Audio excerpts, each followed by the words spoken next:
Ketika rezeki kita misalnya lagi seret, misalnya begitu ya, maka jangan sampai kemudian kita sampai tersuluh apalagi menyalahkan Allah, bahkan kemudian menuduh Allah tidak adil kepada kita. Dilanda kerugian terus-menerus. Sementara orang lain dengan profesi yang sama misalnya, justru sebaliknya untung terus-menerus. Lalu kemudian muncul suudzon di dalam diri kita, ya Allah, kok nggak adil sih? Dia aja untung terus, kok saya kok begini misalnya. Atau mungkin juga orang yang sedang berkarir lah dalam dunia birokrasi misalnya. Teman-temannya kayaknya prestasinya biasa-biasa, kok karirnya mulus misalnya. Kemudian kita yang sudah luar biasa gitu ya, dedikasinya segala macam kok juga nggak dapat promosi misalnya gitu kan.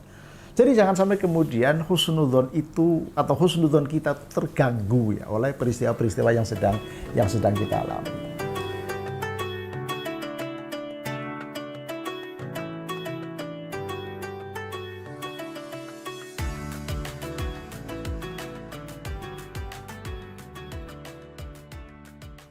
Assalamualaikum warahmatullahi wabarakatuh. Bismillah, alhamdulillah. Assalatu wassalamu ala rasulillah Sayyidina Muhammad ibn Abdillah. La hawla wa la quwata illa billah, amma ba'du. Saudara dan saudari sekalian, para penyimak Al-Hikam Syarah Asy-Syarqawi dimanapun saudara dan saudari berada, mudah-mudahan selalu diberi rahmat Allah. Alhamdulillah, pada kesempatan kali ini kita akan melanjutkan hikmah ke-41, di mana hikmah yang ke-40 kemarin kita sudah diingatkan oleh Ibnu Athaillah untuk mengadu kepada Allah ketika kita punya keluh kesah. Ketika kita punya masalah dan keluh kesah, jangan adukan kepada orang. Percuma, nambah masalah bukan menyelesaikan masalah. Adukanlah kepada Allah dengan cara yang tentu sesuai dengan tuntunan-tuntunan dari ajaran-ajaran Islam. Nah, di hikmah ke-41 ini kita diperhalus ya budi sekaligus rasa kita untuk senantiasa memiliki husnudzon kepada Allah. Jangan sampai kita memiliki suudzon kepada Allah. Sering ya atau acap kali kita dicoba atau menghadapi peristiwa yang mungkin tidak mengenakan, mungkin juga menyesakkan dada, mungkin juga bikin kita baper gitu ya. Lalu seolah-olah kemudian kita sedang diperlakukan tidak adil oleh Allah. Dalam perspektif sofistik ala Al-Hikam ini kita sama sekali tidak diperbolehkan untuk itu. Nah, oleh karena itu untuk mempertajam sekaligus mendalami bagaimana hikmah ke-41 terkait dengan husnudzon kita kepada Allah, kita bacakan seperti biasa matan dan juga syarahnya. Bismillahirrahmanirrahim. Hikmah ke-41. Illam tuhsin dhannaka bihi li ajli husni wasfihi fa husnu dhannika bihi liwujudi muamalatihi ma'aka fahal awwadaka illa hasanan wahal asda ilaika illa minanan. Illam tuhsin, seandainya kamu tidak bisa memperbaiki, tidak bisa membaguskan ya, atau memperbaiki dhannaka ing panyono nyira ya. Seandainya kalian tidak bisa memperbaiki husnudzon kalian bihi kelawan Allah, bihi dengan Allah, li ajni husli wahwihi krono baguse sifat-sifatnya Allah ya. Ini kalimat yang pertama. Seandainya kita tidak bisa memperbaiki husnudzon kita kepada Allah karena sifat-sifat baik yang melekat pada Allah gitu ya. Fa husnudzonnika, saya bacakan dulu. Fa husnudzonnika mongko utawi baguse penyonyoniro, bagusnya atau husnudzon kita bihi dengan Allah ikuli wujudi muamalatihi maka, karena wujud bagaimana Allah memperlakukan kita, bagaimana wujud atau realisasi gitu ya, atau wujud dari Allah itu memperlakukan kita. Jadi di paragraf atau di kalimat yang pertama, di frase yang pertama ini, saudara sekalian yang saya hormati, kalau kita tidak bisa husnudzon kepada Allah karena sifat-sifat maha baik yang melekat pada Allah gitu ya, setidaknya kita bisa berhusnudzon kepada Allah karena Allah telah memperlakukan kita dengan segala kebaikan Allah. Jadi ini menjadi satu piranti ya, sekaligus juga menjadi satu wahana bagaimana kita melatih diri kita melatih rasa kita, sekaligus mengasah batin kita, jangan sampai terbersit ya di dalam hati kita, apalagi sampai kemudian terucap ya, dan juga sampai ada tindakan ya, bahwa seolah-olah kita ini protes kepada Allah atas apapun peristiwa yang sedang kita hadapi. Contoh soal ketika hidup kita misalnya yang sebagai seorang pedagang, kok dilanda kerugian terus-menerus. Sementara orang lain dengan profesi yang sama misalnya justru sebaliknya untung terus-menerus. Lalu kemudian muncul suudzon di dalam diri kita, ya Allah, kok nggak adil sih? Dia aja untung terus, kok saya kok begini misalnya. Itu sama sekali tidak diperbolehkan dalam konteks ajaran tasawuf. Atau mungkin juga orang yang sedang berkarir lah dalam dunia birokrasi misalnya. Teman-temannya kayaknya prestasinya biasa-biasa, kok karirnya mulus misalnya. Kemudian kita yang sudah luar biasa gitu ya, dedikasinya segala macam, kok juga nggak dapat promosi misalnya gitu kan. Jadi jangan sampai kemudian husnudzon itu atau husnudzon kita terganggu ya oleh peristiwa-peristiwa yang sedang kita alami. Saudara sekalian yang saya hormati, kita bacakan dulu ya syarahnya ya. Ai li ajli ma huwa alaihi minan nu'uti saniyati was sifatil aliyati. Tegese kalau seandainya kita tidak bisa memperbaiki husnudzon kita, tidak bisa berbaik sangka kepada Allah karena sifat-sifat yang melekat kepada Allah berupa kemuliaan-kemuliaan dan sifat-sifat yang luhur begitu ya.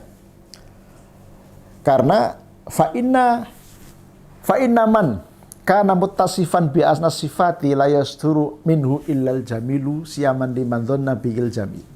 Karena zat yang sejatinya ya atau senantiasa memiliki sifat yang sangat mulia, tidak akan mungkin kemudian mengakibatkan atau tidak mungkin kemudian zat tersebut akan melahirkan sesuatu yang tidak mulia.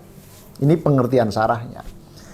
Untuk lebih memperjelas, saudara sekalian saya hormati, saya teringat ketika membaca Manaqib Abu Hasan Asyadzili begitu ya. Jadi di dalam satu kalimat ya, judul buku yang saya masih ingat adalah Al-Mafakhir Al-Aliyah fil Ma'athiris Syadziliyah ya. Kalimatnya menurut saya cukup ekstrim, nanti saya jelaskan. Idza aradta an tanzura ila Allahi bi basiratil imani wal iqani daiman fakun li ni'amillahi syakiran wa bi qada'ihi radiyan. Ketika kalian ingin mendapatkan anugerah untuk bisa ru'yatullah ya, melihat Allah dalam konteks basirah tentunya gitu ya, bukan dengan mata zahir atau mata fisik, tapi dengan mata batin ya. Resepnya kata Abu Hasan Asyadzili hanya dua. Pertama, fakun li ni'amillahi syakiran. Terhadap segala nikmat Allah yang dianugerahkan kepadanya atau kepada kita senantiasa harus pandai bersyukur. Wa biqadaihi radiyan, dan juga harus senantiasa ridho atas semua peristiwa yang sedang dialami. Lazim dalam sebuah kehidupan tentu ya, peristiwa yang dialami itu tidak tunggal ya, atau tidak selalu mengenakan ya. Pasti ada pasang surutnya, kadang membahagiakan, kadang membuat kita nek ya, kadang membuat kita tuh baper, kadang membuat kita marah, kadang membuat kita kemudian tidak terima dan seterusnya begitu ya. Tapi dalam konteks sufistik tadi, untuk bisa melatih diri kita agar basirah kita makin terasah, fakun lini amilai syakiron, senantiasa mensyukuri apapun nikmat yang dianugerahkan, sekecil apapun nikmat yang dianugerahkan Allah, wa biqadaihi radiyan, dan terhadap peristiwa apapun yang sedang kita alami, baik itu menyenangkan, menyedihkan, menyesakan, membuat kita mangkel, baper dan seterusnya, kita tetap senantiasa ridho atau rela atas peristiwa yang sedang kita alami. Kalimat berikutnya ya, kalau kita tidak bisa husnudzon kepada Allah dengan dasar sifat-sifat agung, sifat-sifat mulia yang melekat pada diri Allah, maka husnudzon kita kepada Allah ya berdasarkan pada akibat atau apa yang sudah dianugerahkan Allah kepada kita. Fa husnudzonnika bihi liwujudi muamalatihi, maka fa husnudzonnika mangkutawi husnudzon sira bi kemarang Allah iku liwujudi muamalatihi, sebab wujude atau sebab anane muamalah Gusti Allah, maka sartana sira ya. Karena bagaimana Allah telah memperlakukan kita ya, bayane min isbaghin ni'ami, saking sekian banyak nikmat yang sudah dianugerahkan, wasumulil fadli, dan juga sekian banyak keutamaan-keutamaan yang sudah diberikan. Fahal awwataka illa hasanan wahal asda ilaika illa minanan. Fahal awwataka, dan tidak membiasakan kepada kamu, orang biasakan sapa Allah ka ing sira, illa hasanan angin ing kebagusan, wahal asdalan ora maringaken sapa Allah ilaika maring sira ila minanan aing pira-pira anugerah. Dan Allah tidak pernah memberikan kepada kita kecuali anugerah. Nah, oleh karena itu begitu ya. Poin yang hendak disampaikan oleh Ibnu Athaillah dalam konteks ini adalah apapun yang sudah dianugerahkan Allah, kalau kita sebagai seorang awam begitu ya, maka kita harus suudzon, harus husnudzon kepada Allah bahwa itulah yang terbaik untuk kita. Ketika rezeki kita misalnya lagi seret, misalnya begitu ya, maka jangan sampai kemudian kita sampai tersuluh apalagi menyalahkan Allah, bahkan kemudian menuduh Allah tidak adil kepada kita. Kita harus husnudzon ya, bahwa meskipun rezekinya seret ya, ada hikmah pasti di belakang itu. Mungkin kita sedang tidak siap ketika misalnya kita dianugerahi rezeki yang berlimpah atau rezeki yang terlalu banyak, tidak sesuai dengan atau melebihi gitu ya, melebihi kebutuhan yang sedang kita miliki.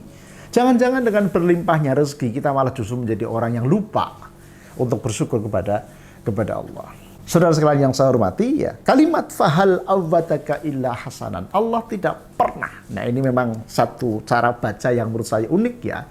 Kalau kita atau saudara sekalian mendalami ilmu gramatikal bahasa Arab gitu ya, ketika ada istifham yang kemudian dirangkai dengan nafi begitu ya, dengan istisna maksud saya, maka kemudian di situ tentu menjadi maknanya bukan sebuah pertanyaan, tapi maknanya adalah menegasikan. Fahal awwataka illa hasanan wahal asda ilaika illa minanan. Allah tidak pernah membiasakan kepada kalian kecuali hal-hal yang baik.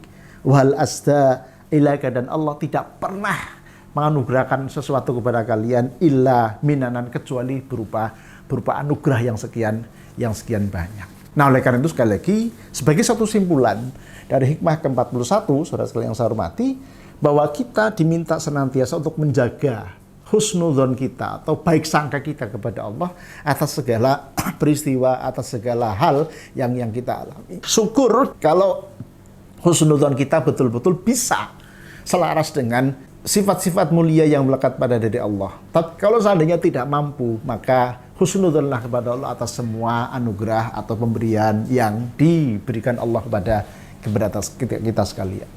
Mudah-mudahan ada manfaatnya, kurang lebihnya mohon maaf. Assalamualaikum warahmatullahi wabarakatuh.